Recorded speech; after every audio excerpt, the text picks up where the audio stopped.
ਲਓ ਜੀ ਆ ਚਾਚਾ ਜੀ ਮੁੰਡਾ ਦੇ ਕੋਲ ਅਸੀਂ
आज फसलों की वजह तो वो उठी के बह रही है भाई ये अल्लाह की देखो माफिया मंगी है अल्लाह।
ਵਾਹ ਭਾਈ ਵਾਹ।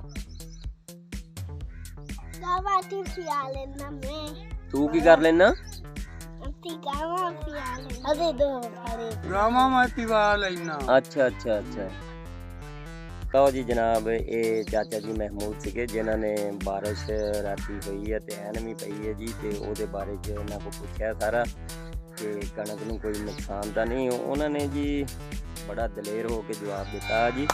ਉਹਨਾਂ ਨੇ ਕਿਹਾ ਜੀ ਇਹ ਅੱਲਾਹ ਪਾਕ ਦੇ ਕੰਮ ਆ, ਅੱਲਾਹ ਪਾਕ ਦਾ ਨਿਜ਼ਾਮ ਆ, ਤੇ ਜੋ ਬਿਹਤਰ ਹੋ ਜਾਊਗਾ ਸਾਨੂੰ ਕੋਈ ਟੈਨਸ਼ਨ ਨਹੀਂ ਗੀ, ਤੇ ਅਸੀਂ ਆਪਣੀ ਮਿਹਨਤ ਕਰਦੇ ਪਏ ਇਨਸ਼ਾਅੱਲਾ। ਅੱਲਾਹ ਪਾਕ ਨੇ ਜਿਹੜਾ ਦਾਣਾ ਪੱਕਾ ਦੇਣਾ ਵਾ ਤੇ ਉਹ ਤਾਂ ਦੇਣਾ ਹੀ ਦੇਣਾ ਵਾ ਜੀ।